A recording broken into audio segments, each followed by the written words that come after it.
इस महीने में, मार्च के महीने में किस तारीख को एकादशी पड़ रही है, पाप मोचनी एकादशी। जय श्री श्याम। श्याम बाबा के भक्त अच्छे ही होंगे। तो मार्च में पाप मोचनी एकादशी कब पड़ रही है, आइए जानते हैं इसके बारे में। पाप मोचनी एकादशी 15 तारीख दिन रविवार को पड़ रहा है और एकादशी के दिन खाटू श्याम बाबा और विष्णु भगवान का पूजन करने से आपको पापों से मुक्ति मिलती है। और खाटू श्याम बाबा की आप पूजा करते हैं और कोई मन्नत का धागा या अर्जी लगाते हैं एकादशी के दिन, तो आपकी ज़रूर पूरी होती है। तो जो लोग भी अर्जी लगाना चाहते हैं खाटू श्याम बाबा का, या कोई सट नाजा का उपाय करना चाहते हैं, या मन्नत का धागा बांधना चाहते हैं, तो मेरे YouTube चैनल का मैं लिंक दे दूँगी। मैंने वहाँ पे बहुत सारे वीडियो खाटू श्याम बाबा के बनाई हूँ कि अर्जी कैसे लगाते हैं, रुमाल वाली अर्जी और सतनाजा का उपाय। मैंने बहुत सारी वीडियो बनाई, आप जाकर वहाँ पे चेक कर लेना। जो भी आपको अर्जी लगाना होगा, सतनाजा का उपाय करना होगा, या मन्नत का धागा या रुमाल वाली अर्जी, जो भी आपको लगानी होगी, आप जाके वहाँ पे चेक कर लेना। आपको वीडियो फुल वॉच कर लेना, आपको पता चल जाएगा कैसे करना है। अगर नहीं समझ में आएगा तो वो डायरेक्ट मैं उस वीडियो का लिंक शेयर कर दूंगी जो कमेंट करेगा। तो आइए जानते हैं पाप मोचनी एकादशी की कथा, कि पाप मोचनी एकादशी किसने पहले रखी थी और क्यों रखी थी। तो आइए जानते हैं पाप मोचनी एकादशी की कथा। प्राचीन समय में एक चैत्र रथ नामक सुंदर वन था। उस वन में ऋषि मेधाविक नामक एक तपस्वी रहते थे और मुनि कठोर तपस्या कर रहे थे।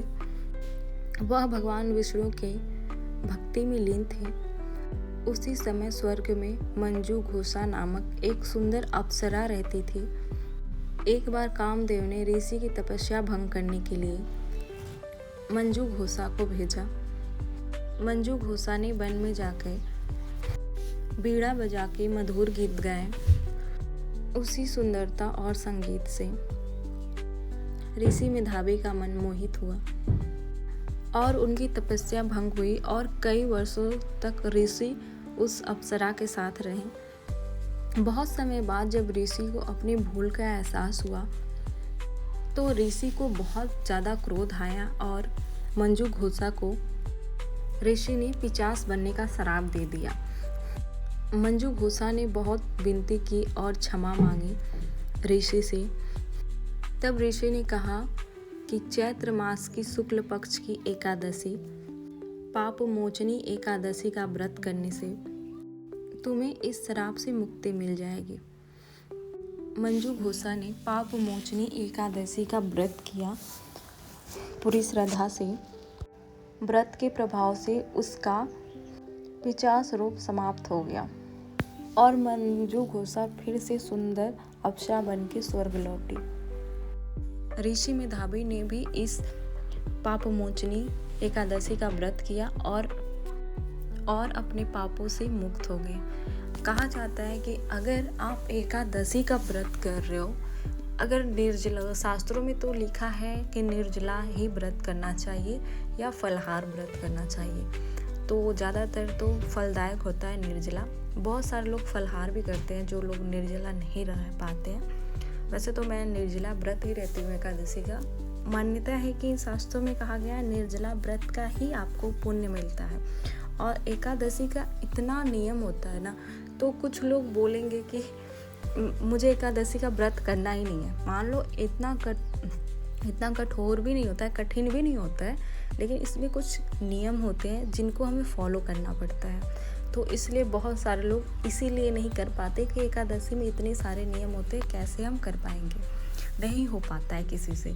लेकिन हर एक व्यक्ति को एकादशी का व्रत जरूर करना चाहिए। अब कितने सारे लोग हैं कि अपने घर के बच्चों से भी एकादशी का व्रत करवाते हैं, क्योंकि एकादशी का जो व्रत होता है बहुत ही फलदायक होता है।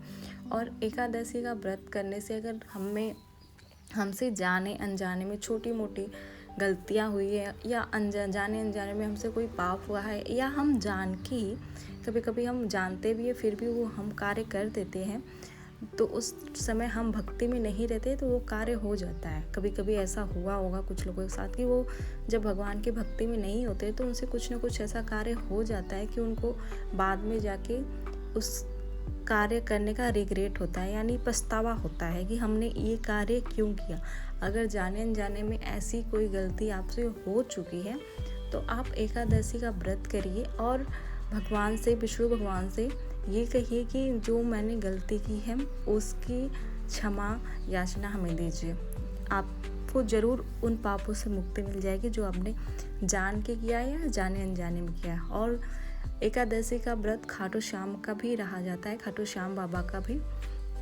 और इसमें अर्जी भी लगाई जाती है, बहुत सारे लोग अर्जी लगाते हैं, कर्जा मुक्ति, हर एक अर्जी लगाई जाती है, सटनाजा का उपाय, बहुत सारे ऐसे उपाय किए जाते हैं। मन्नत का धागा भी बांधा जाता है, रुमाल वाली अर्जी, और